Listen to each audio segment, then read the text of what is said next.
그날 유리가 제게 한 말이 아직도 귓가에 맴돕니다. 결혼은 투자라고 했죠.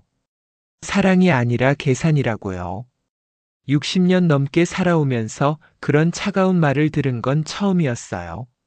진우의 예비 신부가 될 아이였는데 그 아이 눈빛엔 온기가 없었습니다. 처음엔 다정했어요. 진우 일정을 챙기고 저한테도 웃으며 인사했죠. 돌이켜보면 그 미소가 가면이었던 것 같아요. 웨딩홀 예약하러 갔던 날 유리는 제 옆에 앉아 결혼 준비가 즐겁다고 했습니다. 그때는 몰랐어요. 저 아이가 진우가 아니라 우리 집 재산을 보고 있다는 걸요. 서류 한 장을 책상에 올려놓던 순간이 기억납니다. 유리가 웃으며 말했어요. 이건 서로를 위한 투자라고요. 저는 숨을 고르며 그 서류를 바라봤습니다. 결혼 계약서였죠. 아니, 거래 문서였어요. 그 순간 뭔가 잘못됐다는 걸 느꼈지만 입 밖으로 꺼내진 못했습니다. 남편 성호는 괜찮을 거라며 제 어깨를 두드렸어요. 요즘 젊은 애들은 다 그렇다고 했죠. 저도 그렇게 믿고 싶었습니다. 하지만 마음 한구석이 불편했어요. 뭔가 잘못된 방향으로 흘러가고 있다는 예감이 들었죠. 지금부터 그 이야기를 들려드릴게요. 참았던 세월이 어떻게 복수로 돌아왔는지요. 서남이 어떻게 칼이 되었는지 말씀드리겠습니다. 유리는 처음 우리 집에 왔을 때 정말 예의 바른 아이처럼 보였어요. 진우 손을 잡고 현관문을 열며 인사하던 모습이 떠오릅니다. 어머님 뵙게 돼서 영광이라고 했죠. 저는 그 말을 듣고 마음이 놓였어요. 우리 아들이 좋은 사람을 만났구나 싶었습니다. 몇 주가 지나자 유리는 자주 집에 들렀어요. 진우 일정을 챙기고 저녁 준비도 도왔죠. 주방에서 설거지하며 웃던 모습이 아직도 선합니다. 그때는 정말 착한 며느리가 될 거라고 믿었어요. 돌이켜보면 그 다정함이 저를 안심시키려는 전략이었던 것 같습니다. 웨딩 준비가 본격적으로 시작되자 분위기가 조금씩 달라졌어요. 유리가 웨딩홀 계약서를 보여주며 명의를 진우 이름으로 하자고 했습니다. 나중에 세금 문제 때문에 그게 낫다고 했죠. 저는 고개를 끄덕였어요. 젊은 사람들이 알아서 하겠거니 했습니다. 그런데 며칠 뒤 유리가 또 다른 서류를 들고 왔어요. 신혼집 전세 계약서였는데 보증금 명의를 제 이름으로 해달라고 했습니다. 이유를 물으니 대출 한도 때문이라며 웃었죠. 저는 뭔가 이상하다는 생각이 들었지만 내색하진 않았어요. 그냥 서류에 도장을 찍어줬습니다. 남편 성호가 저녁 먹다가 그 얘기를 들었을 때도 별로 신경 쓰지 않았어요. 요즘 애들은 다 그렇게 한다며 웃어넘겼죠. 저도 그렇게 믿고 싶었습니다. 하지만 가슴 한편이 답답했어요. 뭔가 잘못되고 있다는 느낌을 지울 수가 없었죠. 어느 날 유리가 저한테 재산 관리를 함께 하자고 제안했어요. 시어머님 연세도 있으시니 제가 도와드리겠다고 했습니다. 그 말을 듣는 순간 등골이 서늘했어요. 저는 아직 60도 안 됐는데 벌써 늙은이 취급을 받는 기분이었죠. 하지만 겉으론 웃으며 고맙다고 했습니다. 그날 밤 잠이 안 왔어요. 천장을 바라보며 생각했습니다. 왜 이렇게 불편할까요? 유리는 분명 좋은 아이인데 왜 마음이 무거울까요? 옆에서 자는 성호의 코 고는 소리만 들렸어요. 저는 이불을 끌어당기며 한숨을 쉬었습니다. 다음 날 아침 유리가 또 집에 왔어요. 이번엔 부동산 서류를 들고 왔더군요. 진우 명의로 된 토지 일부를 정리하자고 했습니다.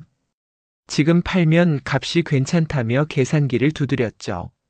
저는 그 모습을 보며 섬뜩함을 느꼈어요. 결혼도 안 했는데 벌써 우리 재산을 훤히 꿰고 있다니요. 진우에게 유리가 좀 이상하지 않냐고 물었더니 아들은 고개를 저었어요. 유리는 똑똑하고 현실적인 사람이라고 했습니다. 저는 더 이상 말하지 못했죠. 아들 앞에서 예비 며느리 험담을 할 순 없었으니까요. 그냥 속으로만 삼켰습니다. 지금 생각하면 그때부터 달라지기 시작한 것 같아요. 유리의 웃음이 점점 차갑게 느껴졌고 저는 점점 위축됐습니다. 믿음이 방패가 되어야 했는데 오히려 약점이 되었죠. 참는 게 미덕인 줄 알았는데 그게 독이 될 줄은 몰랐어요.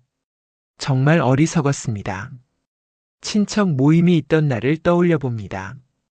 설날이었는데 집안 어른들이 다 모였어요. 유리도 진우와 함께 왔죠.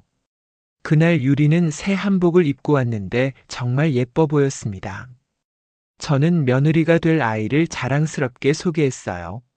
식사 준비를 하는데 유리가 주방까지 따라왔어요. 도와드리겠다며 웃었죠. 저는 고맙다며 자리를 권했습니다. 그런데 유리가 갑자기 이상한 말을 꺼냈어요. 어머님 재산 관리는 이제 제가 맡으면 안 될까요? 하고 말이죠. 저는 숟가락을 놓고 유리를 쳐다봤습니다. 무슨 말이냐고 물었더니 유리는 태연하게 대답했어요. 시어머님 연세도 있으시고 건강도 챙기셔야 하니 재산 관리는 젊은 사람이 하는 게 낫다고요. 저는 말문이 막혔습니다. 거실로 나가니 친척들이 둘러앉아 떡국을 먹고 있었어요. 유리가 제 뒤를 따라오며 큰 소리로 말했습니다. 어머님한테 재산 관리 좀 도와드리겠다고 했다고요. 친척들이 일제히 고개를 돌렸죠. 저는 얼굴이 화끈거렸어요. 큰아버님이 웃으며 말했어요. 요즘 며느리들은 똑똑하다고 했죠. 유리가 그 말을 듣고 환하게 웃었습니다. 저는 그 웃음 속에서 완전히 고립된 기분이었어요. 아무도 제 편이 아니었습니다. 성우가 옆에서 괜찮다며 제 손을 잡았어요. 하지만 저는 괜찮지 않았습니다. 머릿속이 새하얘졌죠. 분노보다 수치심이 먼저 올라왔어요. 20년 넘게 이 집안을 지켜온 제가 이렇게 무시당한다니요. 유리는 계속 웃으며 친척들과 이야기를 나눴어요. 재산 관리 방법이며 세금 절약 방법을 줄줄 늘어놓았죠. 저는 그 모습을 보며 속이 뒤틀렸습니다. 결혼도 안 했는데 벌써 안주인 행세를 하고 있었으니까요. 식사가 끝나고 설거지를 하는데 손이 떨렸어요. 그릇이 싱크대에 부딪혀 깨질 뻔했습니다. 저는 찬물에 손을 담그고 심호흡을 했죠. 진정하라고 스스로에게 말했어요. 하지만 진정이 안 됐습니다. 저녁이 되자 친척들이 하나둘 돌아갔어요. 유리도 진우와 함께 나가면서 인사했습니다. 잘 다녀오겠다며 웃었죠. 저는 억지로 웃으며 손을 흔들었어요. 문이 닫히자 그 자리에 주저앉았습니다. 성우가 다가와 괜찮냐고 물었어요. 저는 고개를 저었습니다. 괜찮지 않다고 했죠. 남편은 한숨을 쉬며 앉았어요. 유리가 좀 지나쳤다며 나중에 진우한테 말하겠다고 했습니다. 하지만 저는 알았어요. 말한들 소용없다는 걸요. 진우는 유리 편이고 친척들도 유리를 좋아합니다. 저만 혼자 불편해하는 거죠. 그날 밤 저는 이불을 뒤집어 쓰고 울었어요. 소리 내지 않고 조용히 울었습니다. 다음 날 아침 거울을 보니 눈이 퉁퉁 부어 있었어요. 찬물로 세수하며 생각했습니다. 이대로는 안 되겠다고요. 뭔가 해야 한다고요. 그날 이후 제 마음속 무엇인가 하나가 조용히 꺾였습니다. 참는 것도 한계가 있다는 걸 깨달았죠. 집에 혼자 앉아 서류를 정리하던 날이 기억납니다. 성우는 낚시 가고 진우는 유리 만나러 나갔어요. 저는 서재에 들어가 오래된 파일들을 꺼냈죠. 토지 문서며 통장 사본들이 수북이 쌓여 있었습니다. 서류를 한 장씩 넘기며 생각했어요. 왜 항상 참기만 했을까요? 시집 와서 30년 넘게 참고 또 참았습니다. 시어머니 눈치 보고 남편 뒷바라지하고 아들 키우느라 제 감정은 늘 뒤로 밀었죠. 그게 당연한 줄 알았어요. 진우가 전화를 걸어와 괜찮냐고 물었습니다. 설날 일로 유리가 미안해한다고 했죠. 저는 괜찮다고 대답했어요. 하지만 괜찮지 않았습니다. 전화를 끊고 나니 가슴이 답답했어요. 서랍 깊숙이 넣어뒀던 옛날 사진첩을 꺼냈습니다. 젊은 시절 제 모습이 보였어요. 25에 시집와서 설거지하고 빨래하던 모습이요. 그때는 웃고 있었죠. 언제부터 웃음을 잃었을까요? 정순이 전화를 걸어왔어요. 설날 모임 분위기가 어땠냐며 물었습니다. 저는 별일 없었다고 했죠. 하지만 정수는 알고 있었어요. 유리가 좀 심했다며 혀를 찼습니다. 저는 그냥 웃으며 넘겼어요. 통화를 끊고 나서 또 생각했습니다. 참는 게 정말 미덕일까요? 누가 그렇게 살라고 했을까요? 어머니는 참으라고 하셨고 시어머니도 참으라고 하셨죠. 저도 그렇게 살았습니다. 하지만 이젠 다르다는 생각이 들었어요. 서랍에서 오래된 토지 서류를 꺼내 들었습니다. 시집 올 때 친정에서 물려받은 땅이었어요. 제 명의로 되어 있었죠. 그동안 한 번도 건드리지 않았던 서류였습니다. 이제 이걸 써야 할 때가 온 것 같았어요. 서류를 펼쳐놓고 천천히 읽어봤습니다. 토지 위치며 면적이며 가격이 적혀 있었죠. 지금은 값이 많이 올랐을 거예요. 저는 그 서류를 가슴에 꼭 안았습니다. 이게 제 무기가 될 거라고 생각했어요. 저녁이 되자 성우가 돌아왔어요. 낚시가 어땠냐고 물으니 별로였다며 웃었습니다. 저는 저녁상을 차리며 아무렇지 않은 척했죠. 하지만 속으론 계획을 세우고 있었어요. 밥 먹다가 성우가 진우 결혼 날짜를 정했다고 했습니다. 2달 뒤라고 했죠. 저는 고개를 끄덕이며 그러냐고 했어요. 성우는 이제 우리도 편해지겠다며 기뻐했습니다. 저는 웃으며 대답했죠. 하지만 속으론 다른 생각을 하고 있었어요. 그날 밤 잠자리에 누워 천장을 바라봤습니다. 별이 보이지 않는 캄캄한 밤이었어요. 저는 눈을 감고 다짐했습니다. 이제 참지 않겠다고요. 제 것을 지키겠다고요. 거기서부터 제 복수가 시작됐죠. 다음 날 아침 일찍 일어나 정장을 꺼내 입었어요. 오랜만에 입는 옷이라 약간 답답했지만 괜찮았습니다. 거울을 보니 당당한 제 모습이 보였어요. 이제 시작이라고 스스로에게 말했습니다. 며칠 뒤 김 대표에게 전화를 걸었어요. 오랜만에 연락하니 반가워하더군요. 법무법인 대표를 맡고 있는 오래된 지인이었습니다. 저는 조심스럽게 부탁을 했죠. 유리라는 사람 좀 알아봐 달라고요. 김 대표가 왜 그러냐고 물었습니다. 저는 사정을 간단히 설명했어요. 아들 결혼 예정자인데 뭔가 수상하다고 했죠. 김 대표는 알겠다며 며칠만 기다리라고 했습니다. 저는 전화를 끊고 가슴을 쓸어내렸어요. 일주일쯤 지나자 김 대표한테 연락이 왔습니다. 만나서 얘기하자고 하더군요. 저는 다음 날 법무법인 사무실로 갔어요. 김 대표가 서류 묶음을 내밀며 심각한 표정을 지었습니다. 서류를 펼쳐보니 유리의 이력이 나와 있었어요. 다른 지역 부동산 계약에 진우 이름을 무단으로 사용한 기록이 있었습니다. 저는 숨이 막혔죠. 결혼도 안 했는데 벌써 이런 짓을 했다니요. 김 대표가 말했습니다. 이건 명백한 사문서 위조라고요. 고소하면 처벌받을 수 있다고 했죠. 저는 고개를 끄덕이며 서류를 받아들었어요. 이제 확실한 증거가 생긴 겁니다.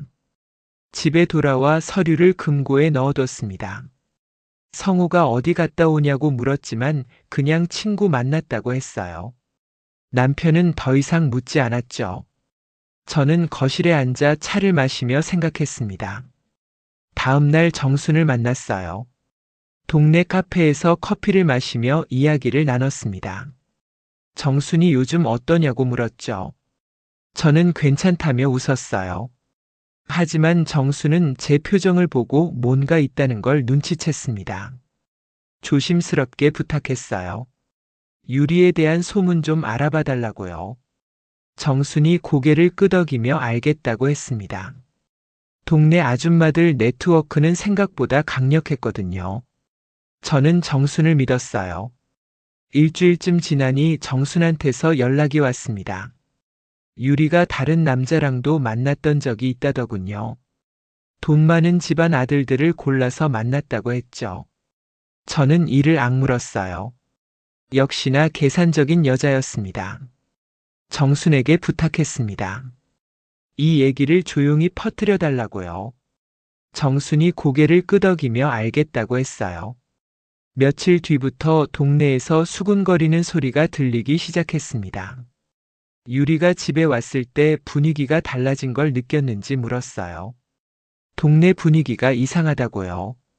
저는 모르는 척하며 그러냐고 했습니다. 유리는 불안한 표정으로 진우를 쳐다봤죠. 진우가 무슨 일이냐고 물었지만 저는 아무것도 모른다고 했어요. 그냥 동네 소문이겠거니 하라고 했습니다. 유리는 입술을 깨물며 나갔어요. 저는 그 뒷모습을 보며 미소를 지었습니다. 저녁 먹다가 성호가 유리 얘기를 꺼냈어요. 요즘 유리가 좀 이상하다고요. 저는 그러냐며 무심하게 대답했습니다. 성호는 더 이상 묻지 않았죠. 저는 아무 일 없다는 듯 평정심을 유지했어요. 그날 밤 금고를 열어 서류를 다시 꺼내봤습니다. 김 대표가 준 증거 자료들을 천천히 읽어봤어요. 이제 때가 왔다는 생각이 들었습니다. 복수는 소리 없이 움츠린 손끝에서 시작됐죠. 결혼식 전날 아침이 밝았어요. 유리가 일찍 집에 왔습니다. 마지막 준비를 확인하자고 했죠. 저는 거실에 앉아 차를 마시고 있었어요. 유리가 옆에 앉으며 웃었습니다. 내일이면 정식으로 가족이 된다며 기뻐했어요. 저는 고개를 끄덕이며 그렇다고 했습니다. 유리는 계속 웃으며 결혼 후 계획을 늘어놓았죠. 저는 조용히 듣고만 있었어요. 찻잔을 내려놓고 일어났습니다. 서재로 가서 서류 묶음을 꺼내왔어요. 유리 앞에 펼쳐놓으며 이게 뭐냐고 물었습니다. 유리가 서류를 들여다보더니 얼굴이 하얗게 질렸어요. 김 대표가 정리해준 증거 자료였습니다.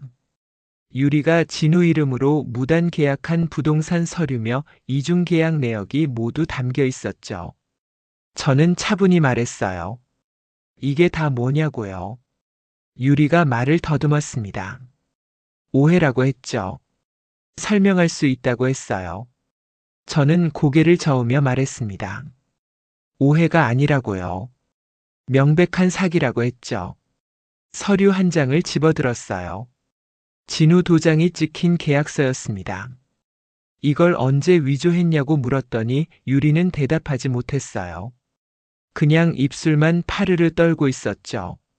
저는 천천히 말했습니다. 이제 이 집안에 내 자리는 없다고요. 결혼은 없던 일이 될 거라고 했어요. 유리가 울먹이며 용서해달라고 했습니다. 하지만 저는 단호했어요. 진우를 불러 서류를 보여줬습니다. 아들이 서류를 읽더니 얼굴이 굳었어요. 이게 무슨 일이냐며 유리를 쳐다봤죠. 유리는 울기 시작했습니다. 하지만 저는 동정심이 들지 않았어요. 성우도 내려와 상황을 파악했습니다. 서류를 보더니 한숨을 쉬었어요. 유리한테 나가라고 했죠. 유리는 애원했지만 소용없었습니다. 결국 짐을 싸서 나갔어요. 문이 닫히자 진우가 주저앉았습니다. 어떻게 이럴 수 있냐며 머리를 감싸 쥐었어요. 저는 아들 옆에 앉아 어깨를 두드렸습니다. 괜찮을 거라고 했죠. 그날 저녁 김 대표한테 전화를 걸었어요. 고소 진행하겠다고 했습니다. 김 대표가 알겠다며 준비하겠다고 했죠. 저는 전화를 끊고 창밖을 바라봤어요. 달이 밝았습니다. 저는 차를 한 잔 더 따라 마셨어요. 가슴이 뻥 뚫리는 기분이었습니다. 참았던 세월이 이제 복수로 돌아온 거죠. 서남이 칼이 됐어요. 다음 날 유리한테서 문자가 왔습니다. 용서해달라는 내용이었어요. 저는 답장하지 않았습니다. 그냥 삭제했죠.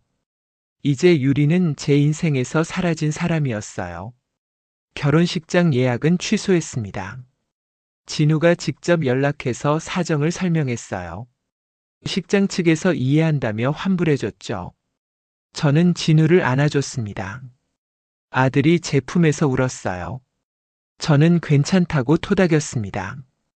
그날 밤 잠자리에 누웠는데 잠이 오지 않았어요. 하지만 불안하지는 않았습니다. 오히려 속이 시원했죠. 참았던 분노가 정당하게 풀린 기분이었어요. 저는 눈을 감고 깊게 숨을 들이마셨습니다. 며칠 뒤 유리가 경찰서에 출석했다는 소식을 들었어요. 김 대표가 전화로 알려줬습니다. 사문서 위조와 사기 혐의로 조사받는다고 했죠. 저는 고개를 끄덕이며 알겠다고 했어요. 진우는 며칠간 말을 잃었습니다. 방에 틀어박혀 나오지 않았어요. 저는 문 앞에 서서 밥 먹으라고 불렀지만 대답이 없었죠. 성우가 시간이 필요하다며 그냥 두라고 했습니다. 일주일쯤 지나자 진우가 방에서 나왔어요. 수염이 덥수룩하고 눈이 충혈되어 있었습니다. 저는 아침상을 차리며 앉으라고 했죠. 진우가 조용히 앉아 밥을 먹었어요. 밥 먹다가 진우가 말했습니다. 엄마가 옳았다고요. 자기가 잘못 봤다고 했어요. 저는 괜찮다며 고개를 저었습니다. 누구나 실수할 수 있다고 했죠. 성우가 신문을 보다가 혀를 찼어요. 유리 사건이 지역신문에 작게 실렸더군요. 사기 혐의로 기소됐다는 내용이었습니다. 저는 신문을 받아 읽어봤어요. 감정이 복잡했죠. 정순이 전화를 걸어왔습니다. 잘했다며 칭찬했어요. 동네 사람들도 다 경자 편이라고 했죠. 저는 고맙다며 웃었습니다. 정수는 이제 편히 지내라며 응원했어요. 점심때 진우가 나가겠다고 했습니다. 친구 만나러 간다고 했죠. 저는 다녀오라며 손을 흔들었어요. 진우가 나간 뒤 성우가 제 옆에 앉았습니다. 성우가 말했어요. 그동안 내가 너무 순했다고요. 이번 일로 당신이 강해진 것 같다며 웃었습니다. 저는 그냥 해야 할 일을 했을 뿐이라고 했죠. 저녁에 진우가 돌아왔을 때 표정이 좀 나아 보였어요. 친구들이 위로해줬다고 했습니다. 저는 다행이라며 저녁을 차렸어요. 온 가족이 식탁에 둘러앉아 밥을 먹었죠. 밥 먹다가 진우가 물었습니다. 엄마는 후회 안 하냐고요. 저는 고개를 저었어요. 후회 없다고 했습니다. 해야 할 일을 했으니까요. 성우가 맞다며 거들었어요. 악한 사람한테 선하게 대할 필요 없다고 했습니다. 진우도 고개를 끄덕이며 이해한다고 했죠. 저는 아들을 보며 미소 지었어요. 며칠 뒤 김 대표한테 연락이 왔습니다. 유리가 합의를 요청했다고 했어요. 거절하라고 했죠. 저는 단호하게 말했습니다. 끝까지 가겠다고요. 재판이 시작됐습니다. 저는 법정에 출석해서 증언했어요. 유리가 저를 쳐다봤지만 눈길을 주지 않았습니다. 판사가 서류를 검토하더니 고개를 끄덕였죠. 결국 유리는 집행유예를 선고받았어요. 벌금형도 함께 나왔습니다. 저는 법정을 나서며 깊게 숨을 쉬었어요. 이제 정말 끝난 거죠. 집에 돌아오니 진우가 기다리고 있었습니다. 어떻게 됐냐고 물었어요. 저는 끝났다고 했죠.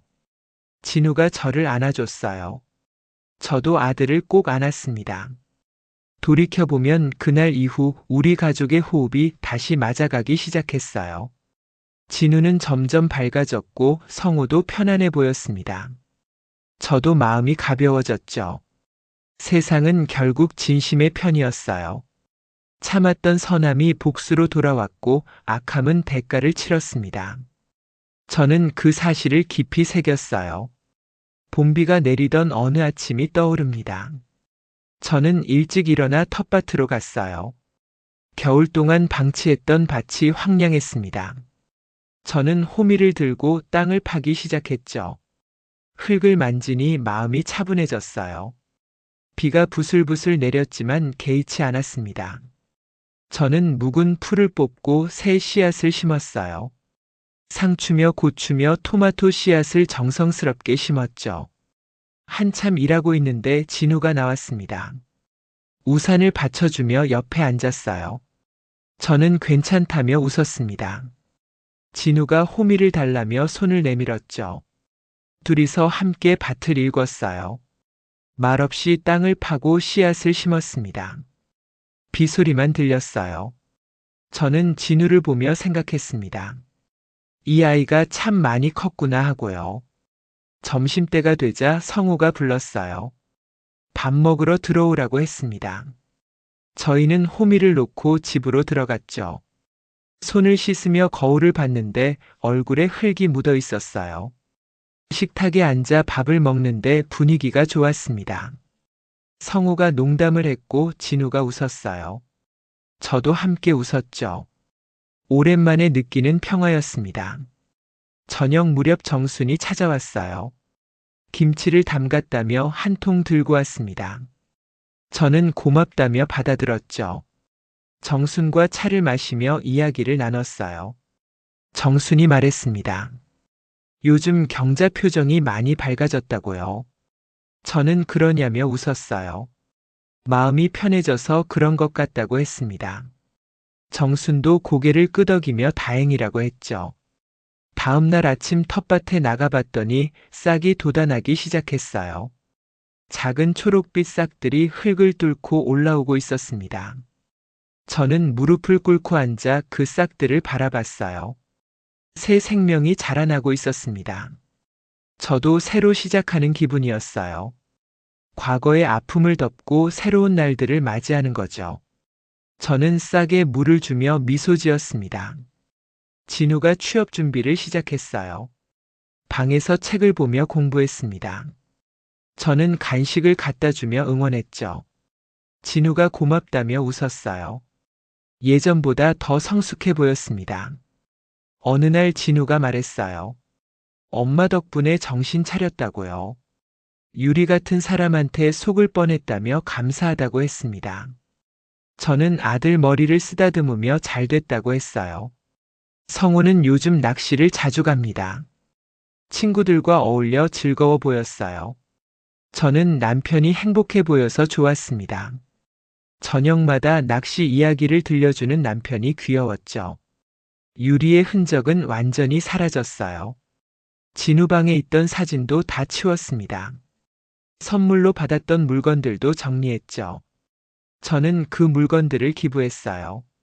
마음이 한결 가벼워졌습니다. 집안에 다시 따뜻한 기운이 돌았어요. 웃음소리가 들렸고 평화가 찾아왔습니다. 저는 거실에 앉아 창밖을 바라보며 생각했어요. 이게 진짜 행복이구나 하고요.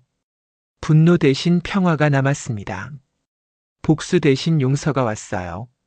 아니, 용서는 아니었습니다. 그냥 있는 거였죠. 저는 유리를 용서하진 않았지만 더 이상 생각하지 않았어요. 저녁 산책을 나갔습니다. 성우와 손을 잡고 동네를 걸었어요.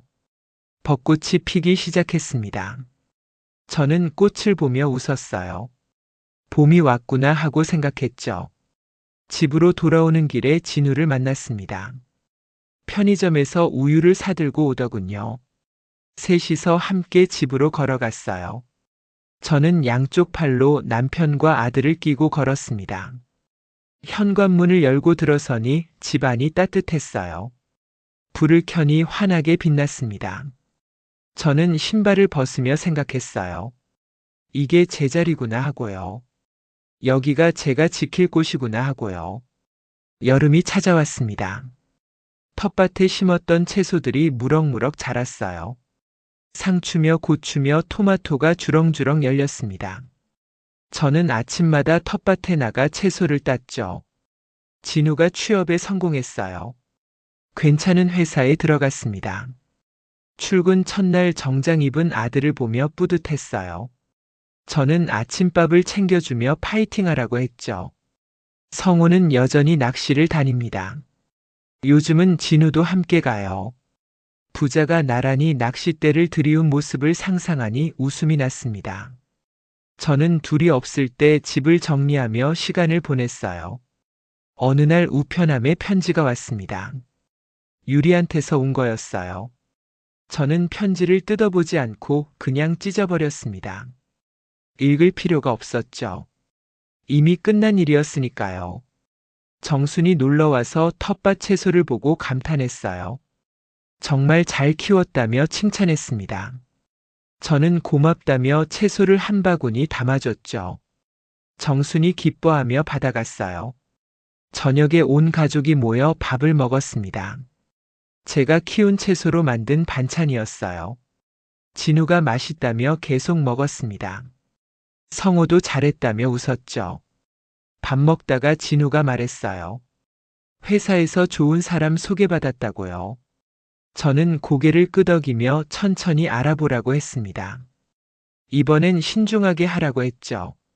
진우가 알겠다며 웃었어요. 엄마 말씀 잘 듣겠다고 했습니다. 저는 아들을 보며 흐뭇했어요. 이 아이가 이제 진짜 어른이 됐구나 싶었죠. 밤에 성우와 차를 마셨습니다. 베란다에 앉아 밤하늘을 봤어요. 별이 총총히 빛났습니다. 성우가 제 손을 잡으며 말했어요. 고생 많았다고요. 저는 고개를 저었습니다. 고생 아니라고 했어요. 당연한 일을 했을 뿐이라고 했죠. 성우가 웃으며 당신은 강한 사람이라고 했습니다. 다음 날 아침 일찍 산책을 나갔어요. 공원을 걸으며 생각했습니다. 참는 게 미덕은 아니더군요. 때로는 맞서야 한다는 걸 배웠어요. 모욕은 돌아오고 착함은 결국 복수가 됩니다. 저는 그 사실을 온몸으로 느꼈어요. 선하게 살다가도 악한 사람 앞에선 단호해야 한다는 걸요. 공원 벤치에 앉아 쉬었습니다. 아이들이 뛰어노는 모습이 보였어요. 저는 그 모습을 보며 미소 지었습니다. 세상은 여전히 아름답더군요. 집으로 돌아오니 진우가 출근 준비를 하고 있었어요. 넥타이를 매며 거울을 보더군요. 저는 넥타이를 고쳐주며 잘 다녀오라고 했습니다. 진우가 나간 뒤 성호도 낚시 가방을 챙겼어요. 오늘은 혼자 간다고 했습니다. 저는 조심하라며 배웅했죠. 남편이 나가자 집이 조용해졌어요. 거실에 앉아 찻잔을 들었습니다. 차향을 들이켰어요. 따뜻한 향이 코끝을 감쌌습니다. 저는 그 차가운 향 사이에서 스스로의 용기를 떠올렸죠. 창밖을 바라봤어요. 햇살이 따스했습니다. 저는 눈을 감고 깊게 숨을 쉬었어요. 참았던 서남이 복수로 돌아왔고 이제 평화가 찾아왔습니다. 유리는 제 인생에서 사라졌어요. 하지만 교훈은 남았습니다. 악한 사람 앞에서 착한 사람은 바보가 된다는 걸요. 때로는 칼을 빼들 줄도 알아야 한다는 걸요. 저는 제 선택을 후회하지 않습니다. 해야 할 일을 했고 지켜야 할 것을 지켰어요. 그것으로 충분했습니다. 찻잔을 내려놓고 일어섰어요. 텃밭으로 나가 물을 주었습니다. 채소들이 싱싱하게 자라고 있었어요. 저도 이렇게 다시 자라나는 거죠. 저녁이 되자 가족들이 돌아왔습니다. 진우는 피곤해 보였지만 웃고 있었어요. 성호는 물고기를 잡아왔다며 자랑했죠. 저는 저녁상을 차리며 행복했습니다.